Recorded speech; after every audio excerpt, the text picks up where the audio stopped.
You're listening to the Hawke Media Podcast, a podcast dedicated to helping entrepreneurs and executives crush the digital marketing game. Whether you're looking for techniques and strategies or tools and resources, you've come to the right place. Let's get into the show. Thank you for listening to HawkeTalk. We're here today with Jill Zarin. How are you? I am so good and so nice to meet you, Erik. You as well. Thank you for being on. So to dive in, how I always like to look at things is I assume, and maybe I'm wrong, but at 4 years old, you didn't know you were going to be a celebrity, an entrepreneur, have a major business, have built this amazing career. So where did it start? Where were you born? Where did you grow up? My dad is sitting here, my 91-year-old dad. He would probably tell you that you're wrong. And at 5 years old, I did want to be famous, and I was in all the acting classes, even though I can't act, but I signed up for everything. And my sister, when this all started, said that we used to, I don't remember this at all, said we used to play a game called Career. I actually bought it on eBay. We never played it. It didn't come in time that year, so I don't know where it is. But it's called Career. And you got points or something about choosing what you're going to be. And my sister said you could put like different amount of points on different things. And I put all of it on famous. Yeah. So it was just, I want to be famous. I must have been 6 years old. So, all right. So it did start early. Do you know where that came from? Like where the desire for fame started? No. And where'd you grow up?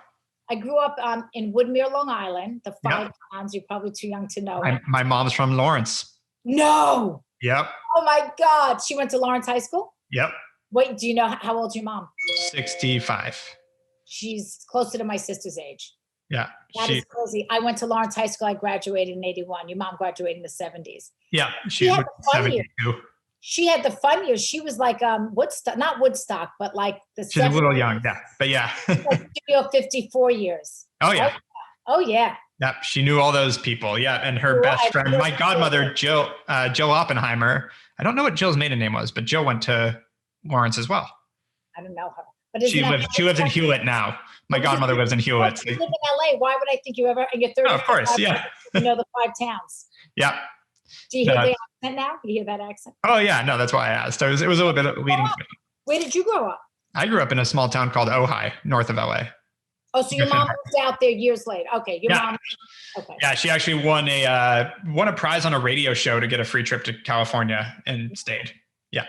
Are you kidding me? When she was, I think, 21, 22, something like that. That's like so cliche. She won a prize and she never left. Yeah, exactly. Okay, so you're growing up in the 5 towns on Long Island, and tell me about it. Like, I'm curious what led you to this. That's the whole point of this. Is like, what led you to wanting to? I think I was probably destined in the sense that I definitely wanted it, but there was no avenue. Yeah. I didn't act and I didn't sing. Yeah. So if you didn't act or sing, how are you going to be famous? Because that's all you could do back then. But then reality came. And now you could be famous for nothing, as Paris Hilton so famously did. But we all know she's a genius, and it was hardly for nothing. Like, that whole fake, dumb blonde act we all saw now in her documentary, although I'm very good friends with her mom, so I know the family well. Yeah. I know her boyfriend's a close friend of mine. So I don't want to, disparage her at all. But what I mean is that, she was the original being famous for doing nothing. And, but again, it was never something that I would do, but it was a vehicle that was out there. And I literally got Hollywood called. That's my story. Hollywood called. Yeah. I got a phone call. They asked me if I wanted to be on a reality show. I went through So why did they call you? What were you doing? Like, how did that progress? Okay. So Bravo hired a production. Bravo already had a show called The Real Housewives of Orange County. Mm-hmm. Then they wanted to do a show, allegedly, I don't know if it was ever really true, allegedly called Manhattan Moms. Yeah. I don't know if that was I should really ask Andy Cohen if that was ever really it, or was it a ruse to get The Real Housewives of New York because they knew nobody would do it if it was called The Real Housewives of New York. Yeah. I got to ask Andy that. That's such a good question to ask him. So anyway, Bravo hired a production company called Hawke Media to cast this show. I learned later on, there was a pit of young kids, in their 20s, sitting in a big room with those half walls. Yeah. In LA, in a little nondescript office building across the street from Universal Studios. No doorman, no nothing. You're coming through the garage, up an elevator, no sign on the door. Yeah. And they literally told these kids to go find women who want to be on a show called Manhattan Moms. Yeah. And they had no idea how to do this. And they told me that afterwards. They had no idea. So they went on the internet, and this particular guy who found me, who's, really should be credited for the whole franchise, if you ask me. He literally went online and he was looking for New York socialites. Like he typed in New York socialites, and he came across a website called New York Social Diary, which back then was one of the few New York Society online pages back then. I mean, this is before Twitter. This is before any of that. Yeah. And he came across the New York Social Diary. He's going through photos, and he sees a photo of my daughter and I at a charity event. And he dials like 411 to get my phone number, and I'm listed. So he sees Jill Zarin in the thing, and he dials Jill Zarin. He calls Jill Zarin. He says, "Hi, my name," and he had a British accent, which I won't try to do, but he says, I remembered exactly. "Hi, my name is James Davis. I'm calling from Ricochet Television. We produce Super Nanny. We are casting for a show called Manhattan Moms about glamorous moms and their kids in New York City. If you're interested, give me a call." Hollywood called. So I asked Bobby, "What do you think? Is it a scam?" "Well, no, Super Nanny's not a scam." So called him back. He told me to put my family on a little tape. A friend of mine was a producer of reality at the time, and he came over and literally had the camera with the tape. Yeah.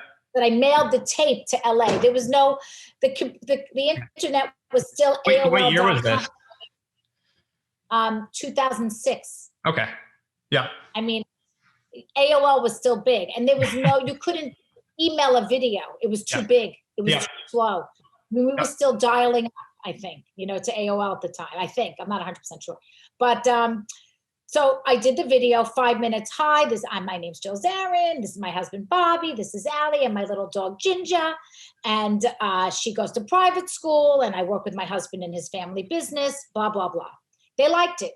They called me and they said, "We want to send somebody to New York to follow you for the day." And they did. Yeah. And I had this great husband named Brad who was working with me at Zarin Fabrics. And listen, did we amp it up? Of course. So they followed me at work, and then I took a bunch of girlfriends out for dinner, which I would never normally do during the week. And we went shopping at Barney. We picked up Allie at school, at her private school. I took her to Barney shopping, which I would never do. Amped it up a little bit because I wanted to make my sizzle reel sizzle. Yep. And that's where it all began. They loved the tape. They called me up. They loved the tape, but the show did not get greenlit.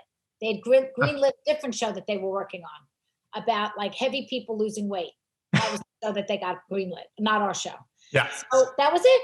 And then 6 months later, I get a call from them saying, "We have great news. We've been greenlit." Like I knew what that meant, by the way. What that means is the network wants you. Yeah. So I'm like, "Well, what does greenlit mean again?" I was having lunch in the Hamptons with my daughter, and I'm like, "You're too late." "What do you mean no, too late? We're done with New York. We're in the Hamptons now for the summer." And they said, "Well, we don't care about that. We'll film you in the Hamptons, but we have a problem. We don't have enough girls. Do you have any friends?" Yeah. And then I started introducing them and finding, and I found Luann, I got Bethany, Ramona came through a friend of mine. And then it was the four of us, plus the people from Brooklyn, Alex and Simon, who also were cast for another show about young parents and kindergarten children that never got picked up. So they kind of funneled them into this show. Nice. And they became kind of the outcasts. Yeah. The outer borough. So they were the Takeman's a part of that too? Josh Takeman? I know. No, okay. Years later, and I never saw her. So she was like season 8 or some season in there. Got it. I was only on 1 through 4, but let me tell you, I made it last. They're on 12, and you'd think I'm still on the show with the amount of media I still do. And so what led to that? Like you obviously, when they found you were a New York socialite. Like, let's take a step back. Growing up in Woodmere, like, tell me more about childhood, high school, like what happened in early life. Definitely not the popular kid. And that was a big insecurity for me. So I think that wanting to be famous was also part of the insecurity of wanting to say, "Look at me now, I made it." And I think a lot of people who become famous, if you really dig in and they're honest, they would say the same thing, especially comedians. Most of them were misfits. Like they self-proclaimed misfits, never fit in, and they wanted to, they used humor to compensate, and then, became famous to say, F you, I made it. And I think I had a little bit of that, for sure. Got it. And so you want to go to your high school reunion in 30 years and say, look at me now. Yeah, I think most people have that. We know they're lying. Yeah. No, it's enough movies about that as well. Romeo and Michelle, invented the Post-it note. It's good. And so you graduate high school. Did you stay in the 5 towns? Did you move to the city? Like what happened? I was a very fast kid growing up. Like, I stole my parents' car when I was 15. Not stole it, like I borrowed it, to drive to my boyfriend's house. Did it a bunch of times, didn't get caught. Then I did get caught. And my dad didn't tell me that they knew I took the car. But what he did is he showed up at school the next day and asked to see me. And they said, oh, she's in class. And he goes, really? Go find her. And I wasn't there. And that night at dinner, he didn't say a word. And the next day I go to school, they called me into the, principal's office or whatever. And they said, where were you yesterday? And I said, oh, I was sick. I was home sick. Really? Yes. Well, your father was here yesterday and he's looking for you, and I got what's called the rubber room for a day. Never did that again. But my point is that I was fast and I was, partying, and I was sneaking to New York City when I was 15, 16, going to discos like Xenon, trying to get into Studio 54. I think eventually I got in right before it closed, standing there waiting to be picked, all that stuff. And I say that because versus my daughter, who grew up with such a more normal, healthy childhood, that she doesn't still drive. She still doesn't drive. She doesn't want to drive. And how old is she now? 28. Oh, my mom, again, who grew up in the same town, she waited till I think 19 or 20 to get her license. So I was stealing the car at 15. So I couldn't, my point is I couldn't wait to go. Yeah. I couldn't wait to move on with my life. I ended up going to an all-girls college in Boston called Simmons, and I majored in retail management. I was very focused. I knew what I wanted to be. I wanted to be a buyer. I wanted to be in fashion. And I became a buyer at Filene's department stores in Boston. I stayed up there for 7 years, met my future husband quickly on a blind date. He was in New York. I was there. 8 weeks later, we're engaged. 3 months later, I was 23. I was ready because I had lived my life completely by the time I was 16. Yeah. So, and it's funny because I thought I dated like everybody, but in reality, if I look back on my life, I probably, been with like 10 guys, which is very low number compared to what's going on today. That's for sure. I had 3 marriages. Well, 1 marriage, divorce, 1, my husband died. And now I've got a great boyfriend, Gary. Yeah. So growing up in the 5 towns was very fast, everybody just, and it was very, unhealthy in the way of, like bigger and better and very showy money, new money. And I was caught up in that. Vice versa, my sister was the complete opposite. You wouldn't even think we grew up in the same country. My sister was an honor student, left high school after 11th grade to go to Johns Hopkins in a special program where you can become a freshman and finish your high school senior year at the same time. Because she was very mature, but in a different way. Yeah. And when she went on to go to law school, she got married at 21 to her college, the first guy she ever really dated, totally different. I was the party girl. Yeah. So we're very, very different. Even though we're from the same house, you would never know it. And it's always funny how that happens. Like siblings seem to, even if you're raised the same way, the same household, you can end up so different. So different. Yeah. Really. It's really incredible. But, my path was great. And my sister's very proud of me of how everything turned out. There were years she thought she went to law school to get me out of jail. So my father used to say to my sister, you have to go to law school in case Jill gets in trouble. You're going to have to get her out of jail. Yeah, perfect. War in the family is important. Well, I put myself in risky situations when I was young. Yeah. Like many of us did. Yeah, no, 100%. And so, all right. So you get married at 23. You moved to the city, it sounds like. Well, so I immediately moved to Manhattan. I gave up my job. I got a job in selling, and I was selling men's dress shirts and neckties. And then I went to selling socks, where I stayed for my career. And I ended up president of a very large sock company. Great American Knitting Mills had a division called Jockey Hosiery amongst Gold Toe and some other brands. So I did really well professionally. But after I got divorced, I met Bobby Zarin, the love of my life. And it's a storybook. He was also married, getting divorced, and I was married, getting divorced, and we found each other. And how did you guys find each other? It's, multiple different ways. It was shared. I went to his store once. His son was a roommate of my nephew in camp. Oh, and when I went on the visiting day to visit him, Bobby was there, and we met again. And then I ran into him. We really started dating when I took Allison to Chelsea Piers Bowling. He was playing golf with his son there. And when we left bowling, he left golf. We ran into each other. And then I knew his son he stayed with me over the summer when my nephew was in camp. I took them to my house one weekend. Anyway, so we said, let's have lunch. And then the rest is history. It was like. Awesome. And you mentioned a little while ago, you ended up working with him too. Is that right? I did, because I stopped working in Sox because I was traveling all the time. And, Bobby was sort of semi-retired and he wanted to have fun. So, what am I going to choose? So I went for the fun. But in reality, I'm not the kind of girl who'll sit at home. Even the pandemic, which I know we haven't gotten to, I didn't sit home more than 1 minute before I started to do something. Whether it was making money or donating time, it didn't matter. I can't sit still. So I went to work with him, and I did marketing with him, and I helped him grow his business, made a lot of mistakes, but also made a lot of successes. And how was that? Because, it's always an interesting dynamic, husband and wife working together. Sometimes it works really well, and sometimes it's literally the end of the marriage. So I'm curious, how was that with you guys? I knew my place. You know what I mean? I knew where I fit in. Bobby was the boss. Yeah. But I was the queen. So he let me do whatever I wanted. And only on big decisions did he ever have a say. And Bobby never cared much about anything to really care about anything except me. I mean, that was kind of our marriage. He only cared about me. Everything else didn't matter. And that's the way a marriage should be. Yep. Fair enough. And it was with Gary. Gary doesn't care about anything but me and my daughter. That's it. Yep. Agreed. That's important. And so when did you start working together? When did that all happen? What year was that? Bobby and I? Yeah. Right around when I started the show. Maybe before the show. So maybe 2005. Okay. Got it. Because Brad was already there. So I had renovated the store already. So we expanded the store, we renovated, and then the show came, and it was great because it's PR for the store.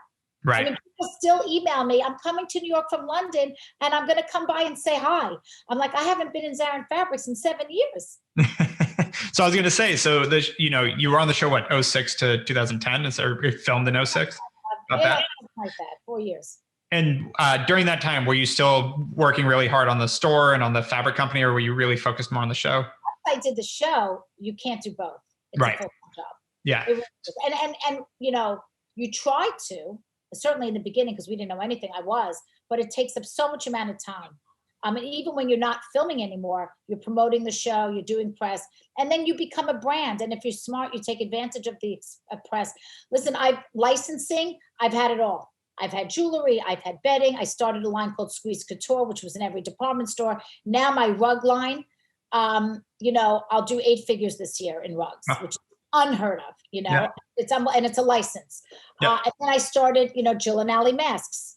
So that I own, that's not a license. And I have a couple of other licenses that I'm working on right now. And did you do all that, not the mask, but everything else? Were you doing it during that filming period, or did you wait till after 2010 to release?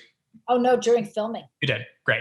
Yeah, I got on it real quick. I had Squeeze Couture and jewelry while I was on the show. Got it. And so 2010 hits. I honestly don't know the story. Did you just leave the show? What ended up happening? It's a combination of who you want to believe and what you hear, what rumor you hear. But the real truth is Bobby and I were overheard talking about the show and leaving at a restaurant, and the New York Post overheard it. And it was in the Post, and it said, Jill and Bobby are thinking of leaving the show. They were overheard talking at a restaurant, blah, blah, blah, blah. Yeah. That kind of planted a seed with Bravo. Because Bravo never likes people to quit. Yeah. Without their blessing or whatever. Right. I don't think anybody does. So I have a lot of anxiety, and the show, I wasn't in Hollywood. I didn't understand how TV works. I didn't understand, that you have no control, no power. You just sit and wait for the phone to ring. You sit and wait for your agent. I didn't know any of this. Okay. I'm my own boss. I make decisions very quickly. Some are right, some are wrong. So when we were getting into season 5, I'm like, are we doing it or are we not doing it? Are we picked up or are we not picked up? It's been 2 or 3 months. It's been 5 months since we filmed, a month and a half since the reunion. What's going on? And I've answered my pants. And Bobby wants to go on vacation and take a 3-week cruise around the world on the ship called The World. And if we're not doing the show, the trip was in September. If we are doing the show, I'm not doing the trip. And I couldn't get an answer. And I was so frustrated that one night I emailed the people I shouldn't have emailed, including the cast, by the way, saying, I'm done. I'm done. It's too much. You know, Bobby had already been diagnosed with cancer the first time. And I said, you know, life is short. We're done. And then I kind of had buyer's remorse the next day, but I never said anything. I figured, well, no one, and also I think there was the underlying thing that I really wanted them to beg me to stay. Yeah. I think I wanted them to say, Jill, you can't leave. We love you. Well, that didn't happen. In fact, not only did that not happen, they publicly fired me. Yeah. It sounded like they were angling for something. Once that New York Post article came out, they were probably angling for something anyway. So that, you know, once they have that doubt and it happened. I'm watching now things that I didn't realize for 10 years that reinforces what I thought, which is like, for instance, Dorinda is not on the show this season. And I think one of the reasons why is because she said multiple times, whether it was true or I don't know, she said that, you know, she thinks that she needs some time, you know, that it's too much for her. And I think when Bravo hears that, they're like, okay, well, we're going to make it real easy for you. You're not coming back. And I saw that happen.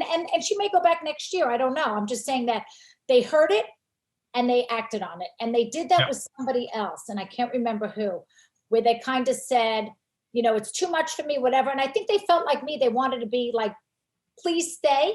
And they were told, you know, take a season off. Yeah. Got it. And so after that, what'd you do? 2010, you went on a 3-week trip, it sounds like. A 3-week trip with my assistant and my stepson. And they ended up hooking up and they're getting married. Oh, that's amazing. Oh, yeah. I didn't, you know, it's more than that, but I think it started then. Well, because I was too cheap. I didn't want to pay for 3 rooms. So I made them share a room. Didn't even know you were playing matchmaker. They were like brother and sister. I didn't know it was like incest, you know?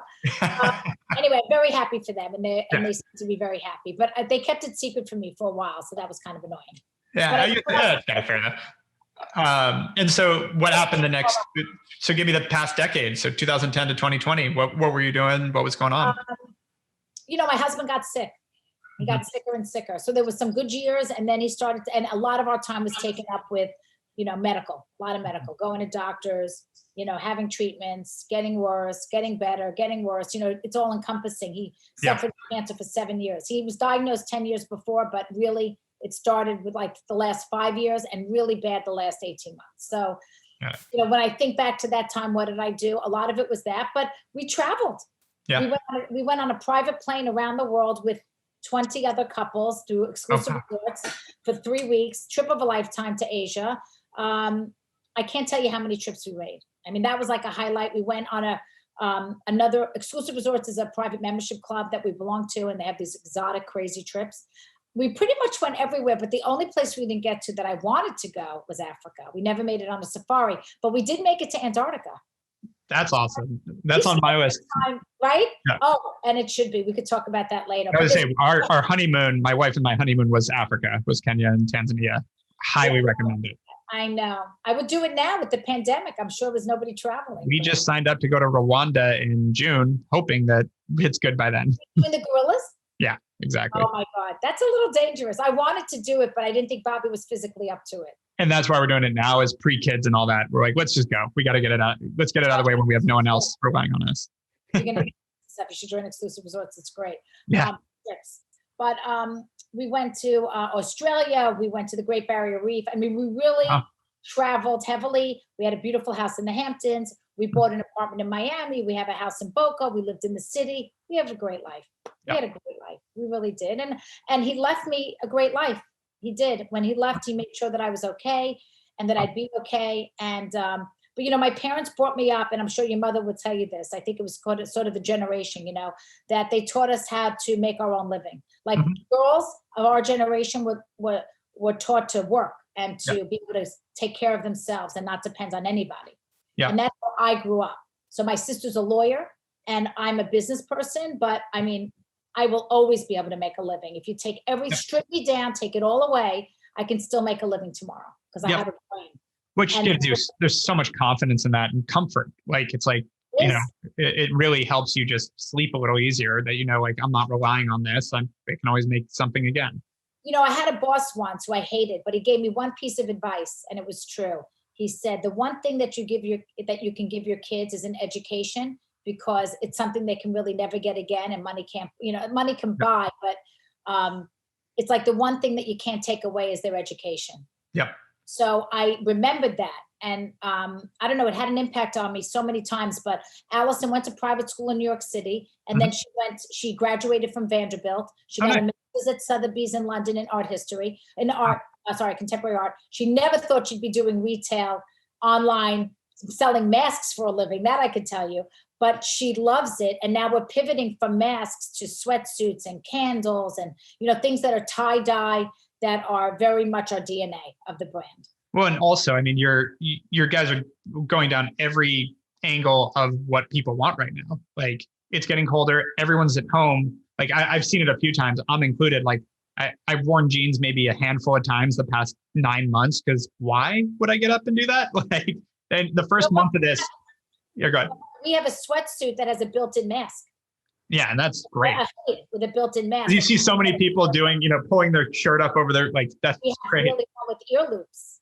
Yeah. So we're trying to do things that are practical and smart. But really, at the beginning of the pandemic, Allie and I started doing charity, and we started Nauseous for Nurses, and we fed 300,000 meals across America over 4 months. Allie did it all. I helped raise the money, which we only raised 60,000. Most of it I put in, but she did all the work, and we got a lot of donations from companies to donate, but she did all the work. She made all the phone calls and hooked it up. Literally, like, the guy's downstairs, he's in a red jacket because people couldn't enter the hospital. So we had the hospital come outside. Like, we really had it down pat. And we did that. And then we pivoted to masks when we saw that there was a mask need. My boyfriend and I were both in the business of clothing. And through my connections, I was able to go back to some of my resources who started making masks, and we reached out to them, and I got lucky. They make the most comfortable mask on the planet. And that's what we've been told online over and over again. And that's why people buy Jill and Allie masks. And what were you doing right before that? So let's say, January, February, December, were you running a fashion business, or were you? I was, I was about to sign like 25 licenses. One of them was like 20. Yeah. And it all got nixed. Okay. So you were focusing on your brand and building up that side. I have a very successful rug line. I have an outdoor rug line. The prices are insane. They start at like $40. Indoor rug line. They're pet proof. There isn't a pet stain that won't come out of my rugs. It's unbelievable. And they're gorgeous. They're contemporary. They're modern. And then I have a new line of shag rugs that are coming out in January. And then I've got another extension of my outdoor rug line in pastels coming. So I was doing that. Then I was going to do bedding, and I had a pet thing. I had all these things going, and the whole world blew up. So was it, I'm curious on that. Did people, like your manufacturers, just freeze? Like, you don't know what's happening? What's funny is, with you having such a digital presence, that probably could have saved a lot of those manufacturers. Oh my God. I said to them, why aren't you letting me doing the bedding line? I could sell so much of it. Right. Everyone's stuck at home. Everyone bought new bedding. I know, like my friends that own Parachute have skyrocketed this. I just bought more. Just came today because that's all I could buy that I want. I don't need clothes. Yeah. Right. Anyway, so I don't know what happened. And truthfully, I should probably follow up with them, but I got so busy doing other stuff. Yeah. Well, now instead of getting a typical licensing fee, you own the company. You've got equity. You've got, something that you can actually build. I could do both. I really could. Yeah. I could do both. Yeah. But instead of doing a license in bags and like travel bags and stuff, and I could do bags myself. Like I think I showed you before, I have these mask bags and things like that. So I'm just going to do in a small way myself. And I'm having a lot of fun making product. I'm making everything I want. I'm making phone cases. There you go. Make product that have a snap and you can put your credit cards in, so you don't need to carry a pocket. We worked with, Bandolier. I do. So I'm half their price. I'm going to be $49 and $99. So by the way, we should talk after, because I need to do marketing for the product, and I'm going to sell it on my website and on Amazon.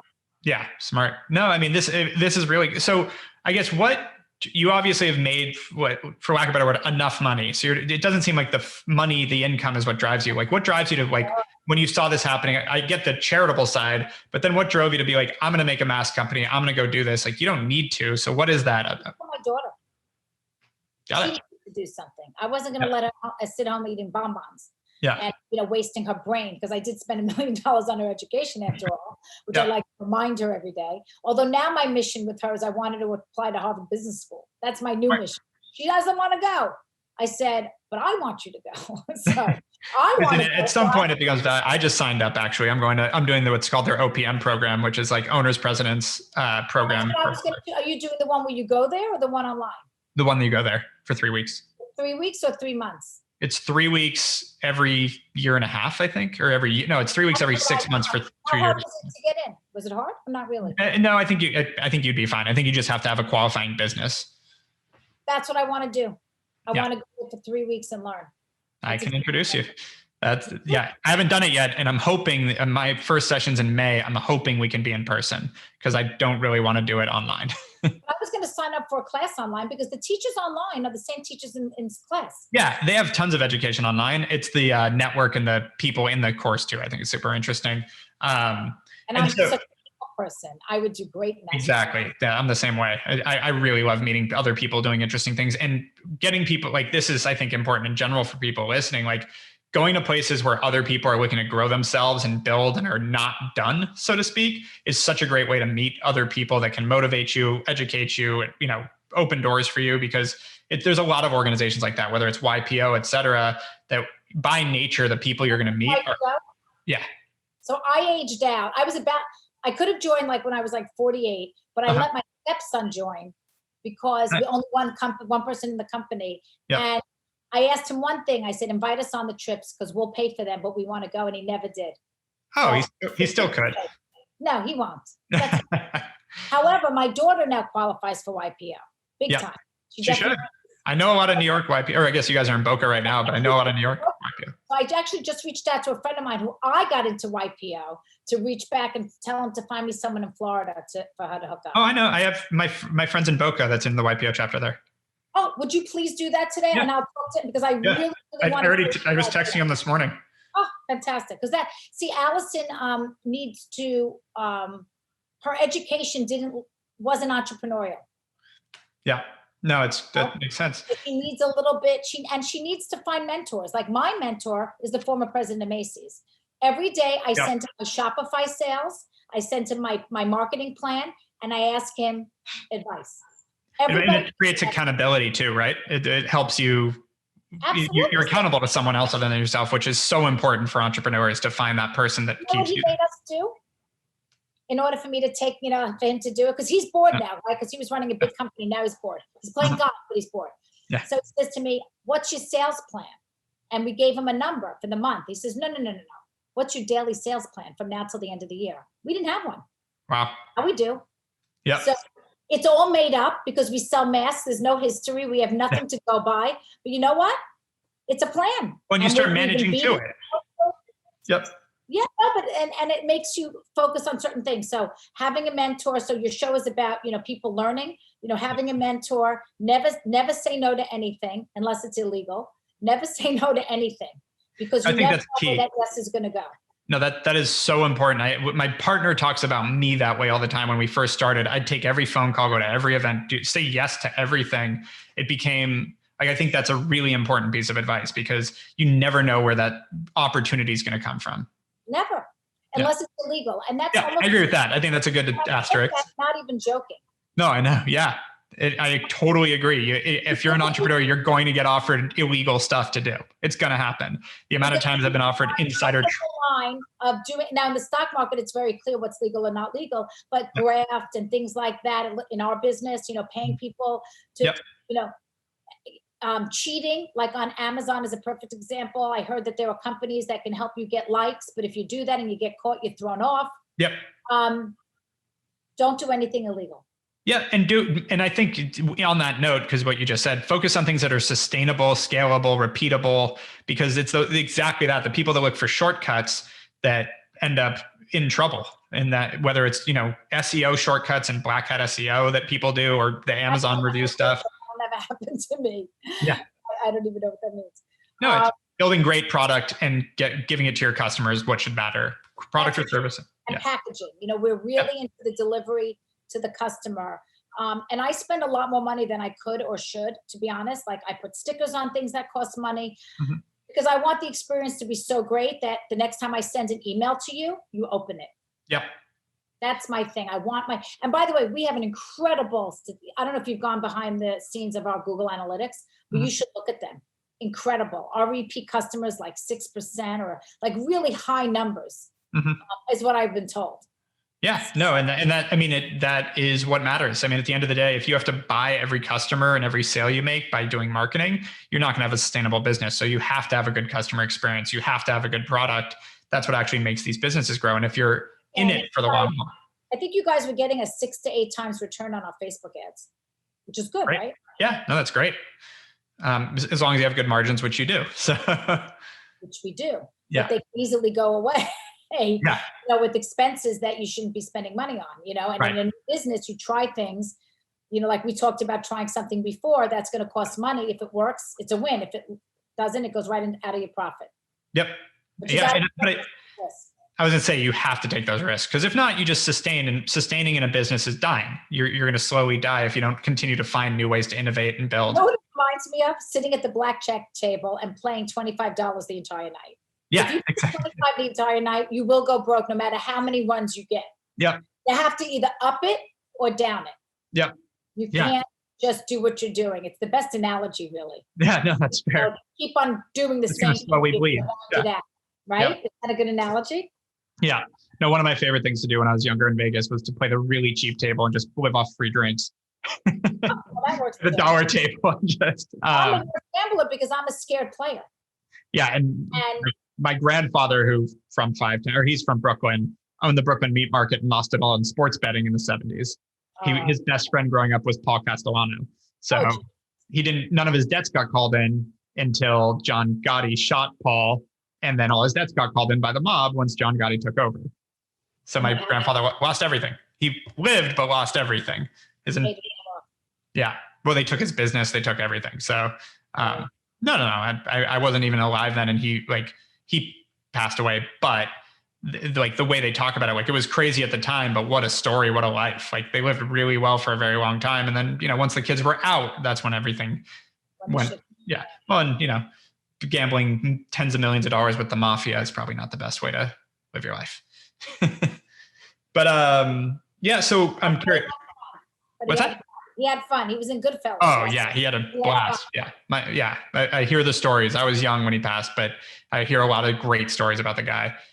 Especially the fact that my godfather, who's my uncle, his godfather is Paul Castellano, the Godfather. The head of the New York Mafia was my uncle's godfather. Are you Jewish? Yeah, but they went to kindergarten in Brooklyn together, so they just grew up as childhood when it was all mixed in. And then he went to the 5 towns. Paul stayed in Brooklyn, but my grandfather owned, again, the Brooklyn meat market. So did you watch Goodfellas and think of your family? Because that was in the 5 towns. She lived in the 5 towns, that. Yeah, no, and I've watched it. I watched that long before this connection that I found out only happened the past decade, when I found out I always heard about my grandfather and, the gambling side. My mom taught me from a young age, don't gamble, or people are not good at gambling. But you don't win gambling. Did you see the casinos? No, 100%. When I gamble, it's for fun, not because I think I'm actually going to make any money. But learned a bit more recently. So last couple of questions for you, by the way. One is, what would be a piece of advice you'd have for, you've given a lot, but someone that really wants to pursue their dreams? I mean, you're someone that at 6 years old, 5 years old, as you said, knew you wanted to be famous, even though you don't quite remember that. And now fast forward, it's been, it ended up happening even kind of serendipitously without you seeking it. What would you think for someone that has their own dreams? Right. So I believe that certain things are destiny, and certain things, there are opportunities in your life. I'm a big believer in God, and I believe in messages, and I get messages all the time from Bobby. Things happen for a reason, always. I had an offer on a house. I thought I had the house. It didn't happen. I'm devastated. But when the next house comes and I do get it, I'm going to look back and go, that's why I didn't get that house. Yeah. And that's the way life is. However, so I think that you have to, listen to the universe. The universe talks to you. You have to listen to it. It guides you. I always say this, God can, and this is, I'm a believer in God, but God can't talk to you. He's not going to pick up the phone and say, Jill, take the offer. But he's going to show me the way, and it's up to me to take it or not. James called me, right? The first guy. That was fate. Whether, that was God calling me, right? So I could have said no. Yeah. And I would have gone in another direction. So you kind of have to listen to the universe, which way it's taking you. Really dig it. Your gut will always steer you. Yep. Trust your gut. When it doesn't feel right, it's not right. And you know what's right for you. You don't have to ask people. We all know what's right for us. Say yes to everything, like I said, as long as it's not illegal, which is very funny considering your history. So that's you're going to add that caveat now to your say 100%. You have to be willing to take a risk if you want to be an entrepreneur. And being an entrepreneur isn't for everyone. And recognize that. If you can't take a risk, like I told you that I can't go to a casino and make money because I'm a scared gambler. If you're a scared gambler, you're never going to make money. Because if I'm not willing to up my bet when I'm on a roll, I can never win. Because if I'm not upping when I'm winning, how am I ever going to win? But I'm scared to up it because I don't want to lose. Now in business, I'm a little bit different. I have a deeper pocket. I have more confidence in myself. And I have enough money that I can make it. And I'm willing to say, if I lose $500,000, if I lose $1 million, if I lose 100,000, I'll be okay. And I'm in a fortunate position to do that. But I'm willing to take a calculated risk. I'm not just throwing it on a casino floor. I think that's, money that I'm spending, I'm choosing where to spend it, how to spend it. I'm interviewing people, everything is educated. But there's the risk that in the mask business, which is very risky, if the cure is found and nobody buys masks, I have $1 million worth of masks in my garage. So I have to be willing to eat that risk. If you can't stomach it, it's not for you. And that's okay. Then work for an entrepreneur, be a senior VP, be a CFO, be a controller, be a salesperson, and that's okay. And maybe one day you will have the confidence and the bankroll. Don't ever put it all in. Don't put your life savings into your dream. You got to get a partner. And that's another thing. My boss told me always that you need to have a partner in everything you do. And although I don't have a financial partner, I have life partner, my boyfriend, I have my daughter, I have my mentor, have a mentor. So I don't make decisions unilaterally. I like to have support in big decisions. So if I make a mistake, I'm not the only one who thought it. It's like, well, you thought so too. Smart. So I think those are like my little pearls of wisdom. In being an I think it's super important. I mean, the couple things there, like people think you have to go all, like when they hear risk, they hear all in, and it's like, it's not all in, it's calculated risk. It's measured risk. It's hedged risk. It's not just risk, blind risk. That's, as you said, that's going in gambling. That's going to the casino. Like if you, like the way entrepreneurs take risk is usually very pragmatic and calculated. And losses happen, but there's usually so much upside that over time you win. Everybody wants to look at Jeff Bezos. He's a billionaire. He's the second richest man in the world. Blah, blah, blah, blah. He took so much risk. Yeah. He probably mortgaged his house. Well, his wife financed him for 3 years. There you go. And his company didn't make money. I don't even know if it's making money. Yeah. Yeah. Maybe it is. Maybe he's it making plenty. I'm sure. So much money. With companies making so much money because it's public. But he took so much risk. He calculated on people shopping online. Yeah. And he did free shipping. Do you know how much that cost? Yeah, exactly. And it costs all of us because now we all have to give free shipping because he does. Exactly. And what he did was exactly what you're saying, which is he didn't make a lot of profit, but his genius and insanity was, well, we're not going to profit right now so that I can grab market share. And that was and other people try to do that and fail miserably. Like it's not necessary. It's not a good case study. It worked out, but there was a lot of insanity in that too.